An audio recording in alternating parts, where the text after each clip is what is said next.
탐사보도 전문 기자 김경래 최강 시사. 김경래 최강 시사 2부 시작하겠습니다. 어제 자유한국당 나경원 원내대표의 국회 연설을 둘러싸고요. 엊그제네요. 김정은의 수석 대변인이 아니냐 이런 얘기가 좀 여야의 격렬한 충돌을 지금 불러일으키고 있습니다. 원내 1, 2당 지도부가 상대방 지도부를 국회 윤리위에 쌍방으로 제소하는, 이게 좀 사상 초유의 일이라고도 하죠. 자, 이게 3월 국회가 또 멈추지는 않을까 좀 걱정이 되는 부분도 있습니다. 오늘은요, 더불어민주당하고 자유한국당 양당 입장을 아까 제가 일부에서 원내 대표라고 했는데 원내 대변인 연결해서 차례로 들어보도록 하겠습니다. 먼저 자유한국당부터 연결해보죠. 전희경 대변인 연결되어 있습니다. 전희경 의원님 안녕하세요. 네, 안녕하십니까. 네, 오늘 두 분을 진행해야 돼서 시간이 많지 않아서 간단하게 여러 가지를 좀 여쭤보겠습니다. 네. 일단 더불어민주당 이해찬 대표하고 홍영표 원내대표 징계안을 제출을 하셨죠? 네, 어제 제출을 했습니다. 예, 이유나 배경 이런 것들 간단하게 좀 말씀해 주시죠. 저희는 국회의사당에서 야당 원내대표의 교섭단체 대표 연설을 방해하는 행위는 민주주의에 대한 정면 도전이다라고 생각을 합니다. 몸싸움에 가까운 행동도 있었고, 그리고 고함, 고성 등으로 연설이 중단이 됐습니다. 그런데도 불구하고 오히려 이것을 사과해야 할 더불어민주당이 나경원 원내대표를 국회 윤리위에 제소하는 그야말로 적반하장의 상황이 벌어졌습니다. 자당 의원들의 그런 몰상식을 말려야 할 원내대표는 오히려 가장 앞장서서 단상까지 올라와서 항의를 하셨고, 그리고 이해찬 당대표 같은 경우에는 대한민국 법전에서 사라진 국가원수 모독죄까지 들먹이면서 이런 당의 행태를 비호하고 오히려 나경원 원내대표를 폄훼하는 그런 행동을 했습니다. 그렇기 때문에 저희도 어제 국회 윤리위에 두 대표, 그러니까 홍영표, 이해찬 두 분 대표들을 제소하게 된 것입니다. 여당에서는요, 국회 연설 과정에서 좀 품위가 없었다, 일단은. 그리고 국가 원수를 모독했다. 그리고 색깔론까지 제기를 했다. 여러 가지 이유를 들어서 지금 국회 연설에 대해서 비판을 하고 있습니다. 이 부분은 어떻게 지금 받아들이고 계신가요? 품위가 없었다라는 거는 더불어민주당 의원들이 당시 보여준 행태를 표현하기에 적합한 말이고요. 당시에 외신에서 이미 보도된 김정은 수석 대변인이다라는 말, 그런 말을 듣지 않도록 해 주십시오라고 연설을 한 것입니다. 그렇기 때문에 그거는 전에 없는 얘기를 한 것도 아니고, 그리고 그런 이제 걱정을 하시는 국민들의 목소리를 생생하게 전달을 한 것입니다. 그리고 색깔론 얘기를 하시는데 대한민국의 안보가 그 어느 때보다도 지금 경각에 달렸다라는 위기의식이 있습니다. 특히나 하노이 회담 결렬 이후에 더욱 그렇습니다. 이런 얘기를 주장을 하는 것에 대해서 색깔론이라고 매도하는 것 자체가 색깔론입니다. 이런 본질을 지적하는 목소리, 진실의 소리를 귀를 닫고 있는 지금 집권 여당의 모습이고, 저는 단적으로 지난 국회의사당에서 벌어진 사건이 청와대를 향한 집권 여당의 총선 1년 앞둔 과잉 충성이 빚은 참극이다, 이렇게 정의하고 싶습니다. 총선을 1년 앞둔 과잉 충성이다.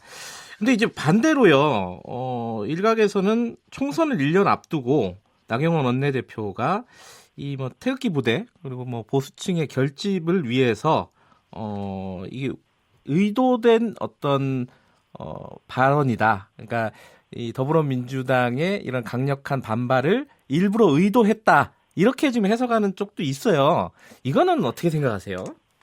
30분에 달하는 그 연설 내용 중에 뼈아픈 부분이 더 많습니다. 경제 실정을 지적하는 거, 지금 취업난 이런 것들을 지적하는 내용이 훨씬 더 저는 뼈아플 것이다라고 생각을 하는데, 유독 그 부분에서 그렇게 더불어민주당이 이상 반응을 보이리라고 저희는 예측을 하지 못했습니다. 그리고 뭐 총선 1년을 앞두고 보수 집결 뭐 이런 얘기를 하셨는데 자유한국당을 지지하는 분들이 들으셔서 좋은 연설이기도 하지만 네. 저는 국가를 염려하는 모든 국민들이 네. 사실 이 연설을 들으면서 참 이런 부분이 문제다라는 공감을 깊이 하셨을 것이다라고 생각을 합니다. 네. 집권 여당과 청와대는 이런 야당 대표의 목소리를 사실 국민의 목소리다라고 생각하고 다소 아프더라도 네. 불편하더라도 듣고 하는 것이 저는 민주주의다라고 생각을 합니다. 예. 그런 부분에 있어서 여당은 저는 그렇게 생각합니다. 지금 여당도 이 부분을 후회하고 있을 거다 이렇게 생각합니다. 이게 근데 그 비슷한 질문이긴 한데요. 이게 의도를 예컨대 그러니까 김정은의 수석 비서관이다 얘기를 하면은 여당에서 반발할 거다라는 건 좀 상식적으로 생각할 수 있을 것 같은데 예측이 가능했을 것 같은데 이거를 이게 작년 9월에 블룸버그에서 네. 외신에서 보도된 내용이고 예. 나경원 원내대표의 연설을 그대로 제가 다시 들려드리면 더 이상 대한민국 대통령이 네. 김정은 수석 대변인이라는 낯뜨거운 이야기를 듣지 않도록 네. 해 주십시오. 이걸 잘해 대북 관계와 이런 그 외교 예. 이런 부분을 잘해달라는 예. 목소리였습니다. 네. 그런데 왜 외신에서 보도됐을 때는 네. 그렇게 반응을 안 하다가 네. 이 부분에 대해서 그토록 듣지 않게 해달라는 거에는 그렇게 반발을 하느냐. 예. 이거는 상식적으로 납득하기 어렵다라는 겁니다. 네. 청와대가 예. 나서가지고 청와대의 논평까지 이렇게 냈는데 자, 댓글, 이 더불어민주당이 좋아하는 댓글들 한번 저는 보셨으면 하는 바람입니다. 네. 뭐라고 정말 이 문제에 대해서 국민들이 댓글을 다시는지 네. 더 심한 목소리들도 훨씬 많습니다. 문제는 이 목소리가 심하냐 아니냐의 문제보다 예. 이런 소리가 나오지 않도록 국정을 운영하고 더더군다나 지금 대북 관계, 대미 관계를 풀어가야 된다는 것입니다. 하나만 예. 덧붙여드리겠습니다. 오늘 유엔 안정보장이사회 대북제재위원회 연례보고서에 네. 문재인 대통령이 평양에서 김정은 국무위원장 김정은과 함께 벤츠 차량에 탑승한 사진을 예. 실었습니다. 제재 위반 사례 고발하는 네. 그 보고서예요. 자, 지금 이런 상황이 벌어지고 있습니다. 우리 대통령의 얼굴이 지금 연례보고서, 대북제재 연례보고서에 함께 실리는 지경에 이르렀습니다. 네. 이런 문제가 발생하지 않도록 해달라는 예. 야당의 고언이자 국민의 고언입니다. 예. 그것을 가지고 윤리위에 제소까지 하는 이런 황당한 상황이 벌어진 게 저는 의회 정치의 후퇴다라고 봅니다. 의원님 지금 한 30초밖에 안 남았는데요. 앞으로 이 3월 국회 어렵게 열리지 않았습니까? 어떻게 되는 겁니까? 뭐 계속 이렇게 강대강 투쟁으로 진행이 되는 건가요? 아니면 국회는 민생을 위해서 네.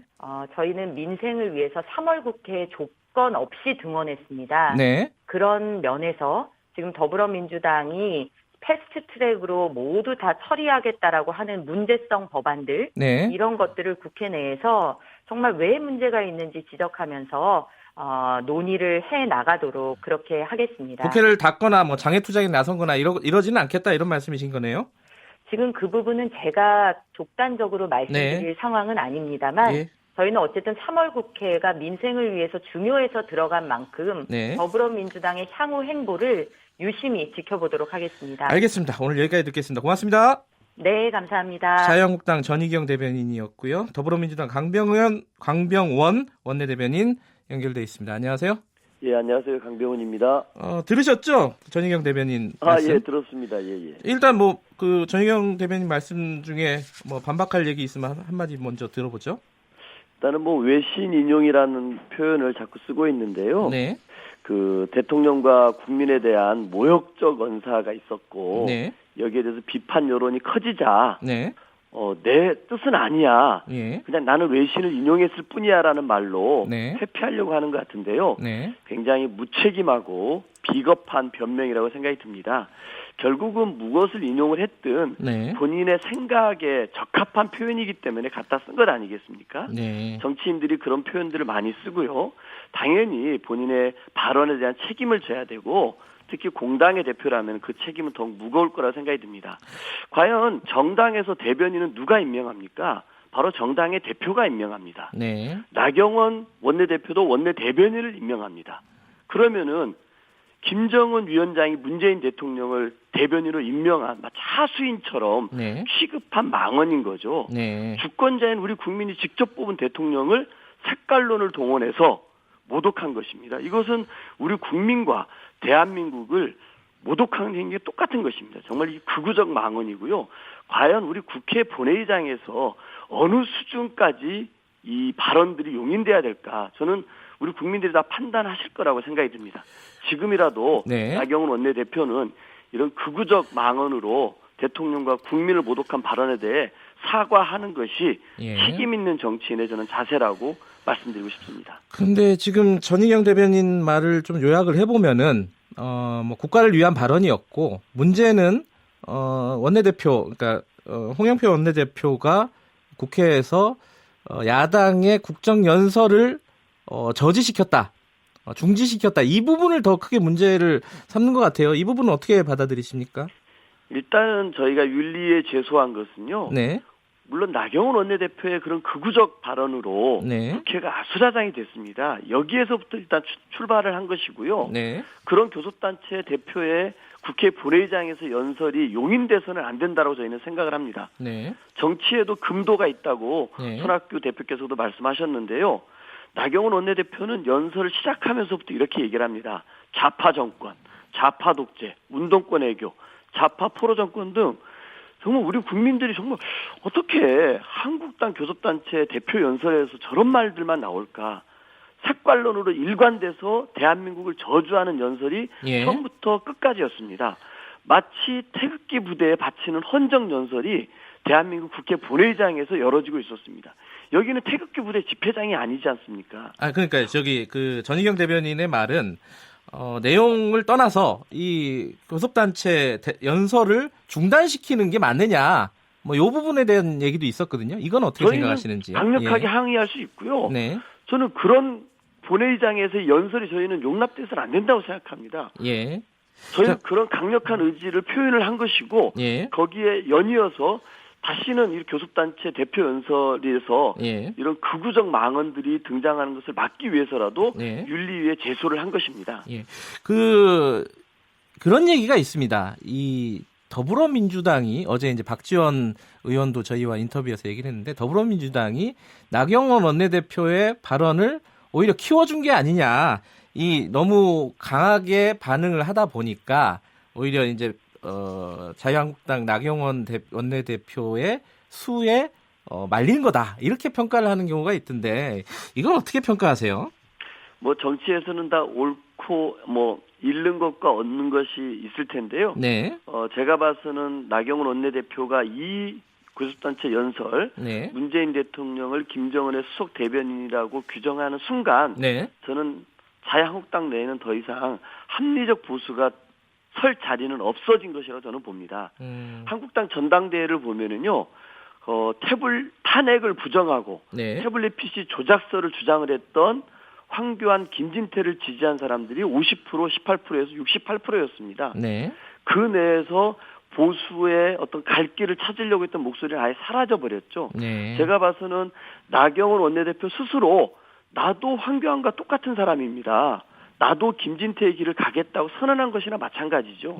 태극기 부대임을 밝히는 나도 태극기 부대에 충실한 대변인임을 밝히는 커밍아웃 연설이었습니다. 저는 이것이 자유한국당의 미래를 극우정당으로 규정 지은 최악의 헌정사의 길이 남을 좀 오점이라고 생각합니다. 뭐 정치적인 어떤 유불리가 중요한 게 아니다 이런 말씀이신 건가요? 그러면 지금 말씀하신 건? 그렇죠. 제가 보면 오히려 한국당이 우리 국민들이 보기에는 중도층을까지 포함한 태극기 부대를 제외한 국민들이 보기에는 야, 저 당은 어떻게 저렇게까지 탄핵을 부정했고 태블릿 PC 조작설까지 하는 얘기들이 공공연하게 받아들이고 그런 사람들이 당의 주류이고 이 교섭단체 연설을 가지고서 몇 차례 회의를 했는데도 이 김정은의 수석 대변이라는 표현에 대해서 아무도 이의를 제기하지 않는 합리적 목소리를 낼 수 있는 사람이 한 명도 없는 정당이 돼버렸구나 라고 저는 오히려 이 자유한국당은 극우정당으로 저는 국민들이 낙인 찍을 거라고 봅니다. 그 양당이 지금 서로를 국회 윤리위원회에 제소를 하지 않았습니까? 네네. 그런데 이게 무슨 실효성이 있겠느냐? 윤리가 제대로 이제 가동이 안 된다는 거는 뭐 국민들이 다 알고 있지 않습니까? 이게 뭐 정치적인 어떤 보여주기식 요식행위 아니냐 이런 얘기도 있어요. 이거 어떻게 생각하세요? 일단은 뭐 그 자유한국당이 저희 당 대표와 원내대표를 재소를 함으로써 네. 이 부분들을 물타기를 시도를 해버렸는데요. 네. 저희는 어쨌든 그 나경원 원내대표의 이런 극우적 교섭단체 연설에 대해서 윤리 제소했다라는 것으로 예. 저는 우리 국민들에게 큰 의미가 남을 거라고 보고요. 앞으로 우리 정치권에도 던지는 역사적인 의미가 있는 윤리 제소라고 생각합니다. 전희경 대변인에게도 똑같은 질문을 했는데 3월 국회 어떻게 되는 겁니까? 이게 차질이 빚어지는 겁니까? 아니면 정상적으로 가는 겁니까? 저희 민주당은 네. 야 3당과 함께 그 선거제 개혁과 네. 공수처법, 검경 수사권 조정 등을 패스트트랙을 올리기 위해서 최종 막바지 조율을 하고 있는데요. 네.